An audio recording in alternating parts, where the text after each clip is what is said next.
l'exposé théorique qui était prévu avec des généralités et des conseils sur les Global Grants est supprimé pour des raisons de timing, vous le comprendrez. Nous allons quand même traiter 2 dossiers de Global Grant. Un premier par le passe-gouverneur Étienne Bailly, qui nous fait le point sur le grand dossier Global Grant pour l'hôpital de Panzi, cher au docteur Mukwege, et à nos districts également. Dans la foulée, Philippe Viseur nous présentera un dossier Global Grant de son club, Charleroi-Gilly, qu'ils sont en train de monter.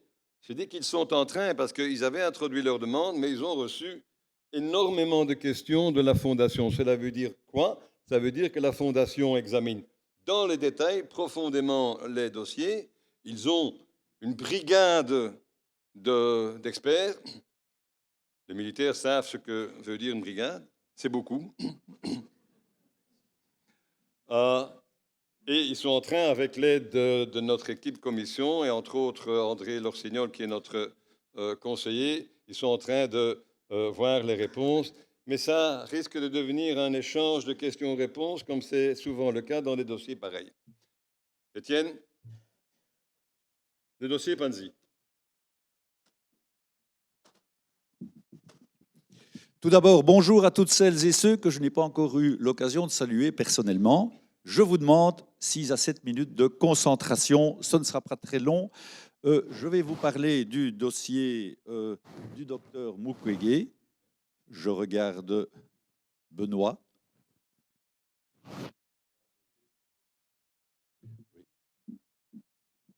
Voilà. Bon, souvenez-vous, le docteur Mukwege a eu le prix Nobel de la paix en 2018 et en 2022, 4 districts, 2 français et 2 francophones de Belgique, le 2160 et le 2130, ont organisé la conférence de la paix à Lille. Un petit film vaut mieux qu'un long discours. Voilà, ça c'est la genèse d'une subvention mondiale. Mon objectif, c'est de vous montrer que, contrairement à ce qu'a dit Célia tout à l'heure, la subvention mondiale et Global Grant, c'est la même chose. La subvention mondiale n'est pas complexe, elle est simplement plus lourde administrativement. Et je vais essayer de vous convaincre de ne pas de dédramatiser les subventions mondiales. Le petit film pour vous rappeler ce qu'était la conférence de la paix en 2022, le 15 octobre exactement. Le 15 octobre 2022, et j'en ai parlé à chacune de mes visites de club en tant que gouverneur, 1300 personnes étaient rassemblées à Lille pour la conférence Le long chemin de la paix. Les 4 gouverneurs des districts organisateurs avaient obtenu la participation de 2 prix Nobel de la paix, dont le docteur Denis Mukwege, bien connu en Belgique. Souvenez-vous de l'émotion qu'a suscité son témoignage dans l'amphithéâtre du Nouveau Siècle. Nos 4 districts avaient pris l'engagement de fédérer cette émotion et l'énergie de nos clubs pour concrétiser une subvention mondiale au profit de l'hôpital de Panzi. Il est temps, à présent, de finaliser cet ambitieux projet. Chers amis rotariens et autres invités, je suis particulièrement heureux des actions lancées par les Rotary dans le prolongement de la conférence Le long chemin de la paix à Lille par les districts 2150 et 2160 et les nombreux clubs pour leur soutien à l'amélioration des conditions de travail au sein de l'hôpital de Panzi dans l'Est de la République démocratique du Congo. Ce soutien est dans la continuité de l'aide apportée par l'ONG Hôpital Sans Frontières qui contribue régulièrement à fournir et transporter du matériel pour notre hôpital. Vous pouvez en être vraiment fiers. Toutes ces actions nous permettent d'équiper les nouveaux blocs opératoires au sein de l'hôpital et d'améliorer l'hygiène grâce à la rénovation de la buanderie. Votre soutien nous va droit au cœur et nous ne manquerons de vous tenir informés des résultats de notre évolution pour un monde meilleur, un monde plus humain et qui fait la part belle à la devise du Rotary, servir d'abord. Nos amis Jean-Claude Malice du Club des Hâtes et Xavier Demoisy du club de Sur et C'est moi sont disponibles pour vous informer sur le projet des subventions mondiales. N'hésitez pas à les inviter dans vos clubs. Merci pour votre humanisme, pour votre générosité et votre engagement pour la fraternité et la paix dans le monde.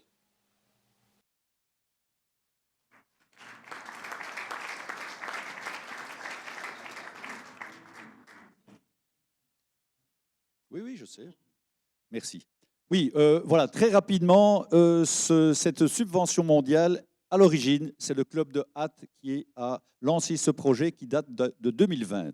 Voilà, le club de Hatt est l'élément centralisateur, mais c'est devenu un projet de 4 districts et de nombreux clubs, comme vous allez le voir. Et sachez que des clubs, j'allais dire petits clubs, mais je vais plutôt dire clubs à taille humaine, peuvent profiter d'un tel dossier pour eux-mêmes participer, s'adosser à un projet. Donc, on n'est pas obligé de monter un dossier de subvention mondiale soi-même, on peut s'adosser à des projets existants. Très rapidement, voilà, nous avions 132 000 € qui étaient garantis au 29 avril. Il restait un solde non plus de 148 000, mais plutôt d'une cinquantaine de mille d'euros. Rapidement, vous allez voir ici passer les éléments du dossier. J'ai fait des copies d'écran de Rotary.org. Si vous rentrez un jour un dossier de subvention mondiale, vous aurez ce type d'écran. Voilà, très rapidement, le club de Jean-Claude Malice, le club de Hatt, il y a d'ailleurs un représentant de Hatt présent aujourd'hui, et le club centralisateur, et c'est le partenaire international. Le club de Bukavu et le club hôte. Voilà, il y a un club hôte, un club international. Voilà.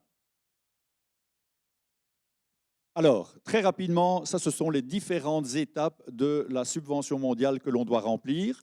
Je vais aller assez vite au côté financement, parce que c'est ça qui est quand même important. Oui, tout d'abord, l'objectif de cette subvention mondiale, c'est d'équiper complètement un bloc opératoire de chirurgie non invasive à l'hôpital de Panzi du docteur Mukwege.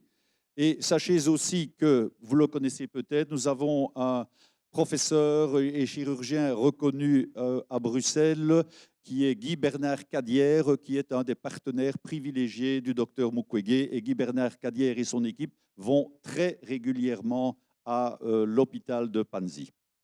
Alors, ça c'est important.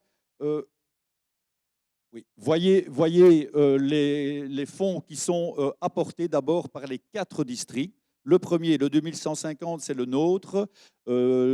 C'est un montant de 30 000 €, c'est-à-dire que les 2 districts belges, le 2160 et le 2150, ont prévu 25 000 € qui viennent du fonds spécial de district. Et s'ils viennent du fonds spécial de district, c'est grâce aux dons que les clubs ont faits les années précédentes. Donc, quand vous donnez à la fondation, eh bien, sachez que ces fonds-là vont permettre de valoriser des projets en cours. Donc, notre district, c'est 25 000 € auxquels j'ai demandé d'ajouter 5 000 € qui était un solde de mon année de gouverneur que je n'avais pas utilisé. Voilà. Le district 2160, 25 000 € également. Le 1520, c'est un des 2 districts de la région de Lille, 5 000 €. Et l'autre district de la région de Lille, le 1670, 5 000 €.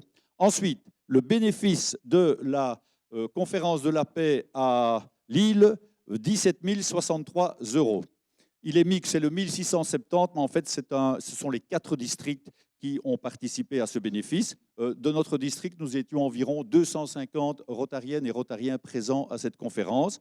Et le dernier don de 4 335 €, on a mis aussi un district français, 1520. En fait, ce don vient des 18 districts de notre région 14, c'est-à-dire les 18 districts français, plus les 2 nôtres, ça fait 20 districts. C'est tout simplement un solde de notre année de gouverneur pour des commandes de gadgets, de cravates, de pins, etc., que les gouverneurs donnent chaque année. Donc, les 20 districts ont décidé de donner ça au projet du docteur Mukwege.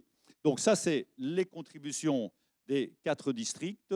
Et voyez que grâce à ça, nous allons, vous allez le voir par après, nous allons voir que ces montants seront valorisés. Et alors, la contribution des clubs qui devrait suivre, voilà. Voilà, ça, ce sont tous les clubs qui se sont adossés au projet. Le club de Hatt, le club de Toin-Tudini, 1 000 euros, voyez. Il y a un club qui a donné 500 euros. Ça, c'est exprimé en dollars, hein, ici. Voilà, Forêt de Soigne, c'est un don. Il y a peut-être quelqu'un de Bruxelles Forêt de Soigne ici? Oui, eh bien, ce don date de 2020. Donc, sache que ton club a donné en 2020, mais maintenant, on va concrétiser enfin ce projet.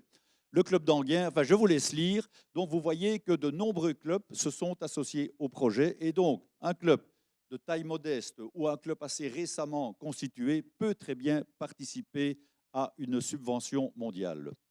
Voilà. Et donc, au total, les contributions du FSD plus les contributions en espèces, et alors, important, les 65 000 euros qu'ont donné les 4 districts de leur fonds spécial de district sont valorisés à raison de 52 000 $. Voilà.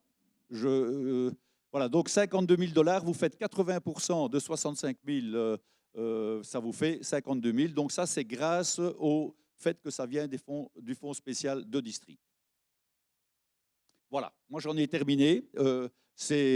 Pour terminer, sachez que je vous demande simplement d'être attentif aux dons que vous faites à la Fondation. Aujourd'hui, je n'ai pas les chiffres précis, mais nous sommes un peu en retard par rapport à l'année passée en matière de dons de district. Sachez que si vous allez sur Polaris, vous allez dans l'onglet Fondation. Là, vous scrollez. Scroller, ça veut dire descendre sur l'écran. Vous allez tomber sur les dons du district. Allez voir les chiffres. Il y a encore pas mal de clubs qui ont, à mon avis, oublié que la fondation, c'est avant le 30 janvier qu'il faut verser. Et donc, merci pour votre générosité. Et j'ai dit avant le 30 juin. Nous sommes le 17 ou le 18 mai, je ne sais plus exactement. Et donc, il est temps d'effectuer les opérations de don. Et ce n'est pas le trésorier qui est dans le fond qui me démentira. Ne faites pas votre don le 28 juin, s'il vous plaît. Sinon, il risque d'être imputé sur l'année suivante. Merci pour votre attention. Merci Étienne. Merci Étienne. Voilà un cas concret de grand Global Grant multidistrict, multiclub. Et vous voyez que la contribution des clubs n'est pas perdue. Ça permet de faire quand même des gigantesques dossiers.